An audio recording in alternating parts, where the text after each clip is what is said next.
Good morning, everyone. Thanks for taking the time to sit down with me today for coffee and the Word.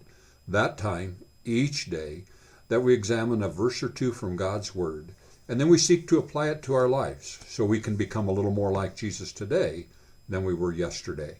So grab that cup and let's get started.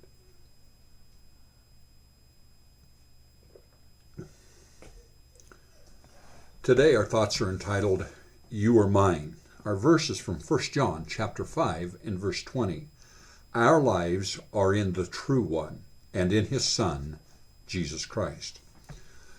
Lucado writes, God knows your entire story, from first word to final breath, and with clear assessment declares, You are mine. Lucado says, my publisher made a similar decision. He says, before agreeing to publish one of my books, they read it, every single word. Multiple sets of editorial eyes scoured the manuscripts, moaning at my bad jokes, grading my word crafting, suggesting a tune-up here and a tone down there. We volleyed pages back and forth, writer to writer, until finally we all agreed that it is. It's time to publish or pass. The publisher would pass, mind you. Sometimes they do, but in this case, obviously, they didn't. With perfect knowledge of this imperfect product, they signed on. What you read may surprise you, but not them. What you do may stun you, but not God. With perfect knowledge of your imperfect life, God signed on. Trust God's love, his perfect love.